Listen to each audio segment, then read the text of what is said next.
All right, let's check out a really fun writing activity for your students called Boomwriter. I'm at boomwriter.com, BOOM writer.com. What Boomwriter is a collaborative writing activity where students are able to add their submissions, whether that's writing a story or different other types of assignments, things like that. Uh, but once students submit a story, they're able to read some of their other classmates' stories or chapters, like the next section of the story, and they're able to vote on which one they liked best. And then that gets added to this class book, and they're able to continue the writing process. So it's a great way for students to be able to express their creativity, but to also share with their classmates and then be able to review other classmates' work as well so that they see some different things and some different ideas and maybe are able to grasp onto that and do writing that isn't necessarily their own. So here I have this test class right here, and I have a few students that I've put in here, but I'm just going to show you how we can create an assignment. So I'm going to press new assignment over here, and there's a few different options you have right here, and we're going to focus mainly on stories, but assignments are kind of smaller things, and then there's the student journals option as well as just a place for students to journal and write to your writing prompt that you have for them and for you to be able to review their work and provide feedback and things like that. So we have these stories right here, and I'm going to press create a story. Now, every story has to have some story start. So this is like the first chapter of the story where you kind of introduce a little bit of what's going on with the characters and maybe leaving them hanging with some sort of conflict. Like, here's what happened, and now, like, there's something kind of crazy or there's a twist in here that you as the writer need to come up with. So you can write your own story start and you can save them and access them later. Or you can uh, look through some of these Boomwriter story starts and filter by categories or grade levels. And on my example, I've chosen this Jack and the Dragon one. So here we have this story start right here. And I'm just going to kind of go down a little bit. And there's something with a dragon right here who cannot fly. And the judge pushed Kingsley off of the flying platform. And well, now you know how and where he ended up. So this dragon who can't fly got pushed off the flying platform. And so what's happening? Well, that's where our students get to pick up the writing. So I'm able to see how many chapters I want this to be for my students. So maybe I want it to be 6 chapters. I can press this thing right here. Some different things I can allow the voting, or I can turn it off and I'm able to choose the next chapter. But I can allow voting, which is a better process for students. I could give any upload any supporting materials. Perhaps there's a document that has some writing strategies, or maybe there's a vocabulary list or something right there. I'm able to also enter in vocabulary terms as well. So perhaps there's a few words that I want them to use, like maybe we just learned about something in science and we're writing a little bit about a story about science. Maybe I want them to include some of those words like properties or chemical or mass, things like that. And I can do that in here. I can do the max number of words for this prompt and give it a deadline as well. And then here's where I can write any instructions that I need. And I'm able to kind of get this stuff ready for the other chapters as well. Okay, so I'm going, and I'm obviously able to add chapters and things like that. But I'm going to go ahead and I'm not going to start this since I already have one. I'm actually going to go to the one that I have in progress.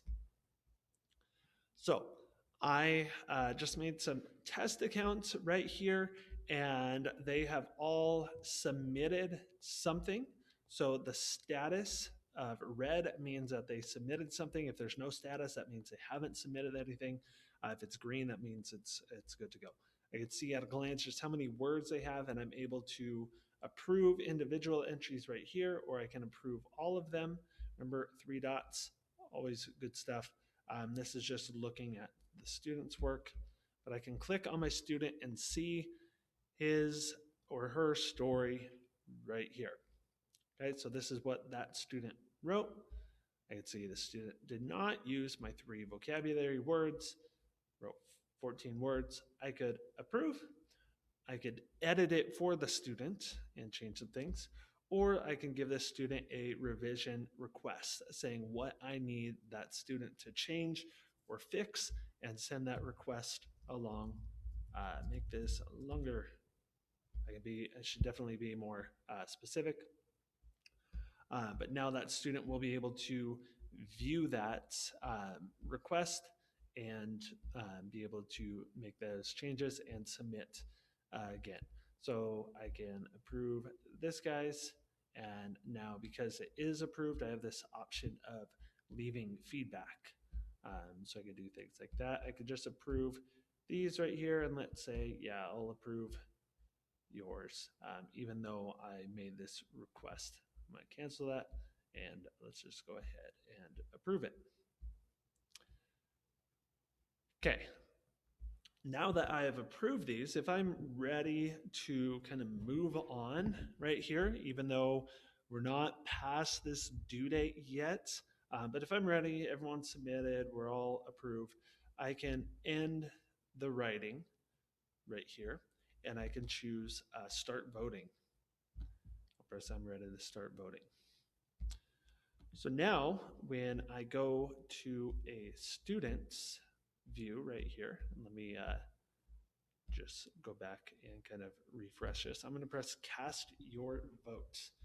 Now the students on their end, they're not going to see who wrote this, except for obviously this student who put their name in the story, but they won't see who wrote this, and they'll only be given a few entries at a time. So they won't be given every single entry, but they'll be given about, I think, 3 to 4 entries to read. And they have to read them. So they have to press read and kind of go through here and kind of scroll through it if it's longer. And you notice as well that we see vocabulary words highlighted. So that's awesome. Okay, read that. And now I've read this one as well. Okay, so now that I've read them, I'm able to vote. So like, let's say I want to vote for this dude over here. I've done that. And if there were more options, I would be able to vote for those. So it's nice because students are reading all their classmates. They're voting maybe like 5 times or so. So you're getting not just like, oh, I really have to vote between all of these, even though I like so many of them. They have a little bit of flexibility, so it's not just like everyone's getting one vote and some lucky person wins.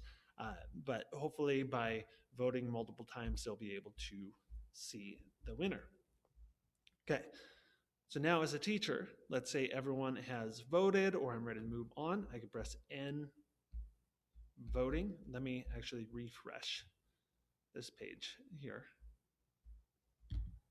I press end voting, and then I will be able to see, because we would have multiple things, I'd be able to see which student is the chapter winner, which one got second or third place, and I would be able to take this and make that the next chapter, or I'd be able to add any updates as needed. So now what happens is for chapter 3, students are continuing where they left off with chapter 2. So BB was the winning chapter 2. So their story, the story now becomes the story start and BB's chapter. Now everyone is going to continue on from where BB left his story off. So chapter 3 is going to be a continuation from B's entry. They'll repeat this process over and over until we finish the chapters, and then we'll have a class book. And you can have your parents, families purchase the book as well, but you're also able to kind of just have a copy of that book, a digital copy, so not a printed off copy. But this can be a great way to connect your students with writing and get them involved in being creative, even when we're distance learning, but also when we're in person.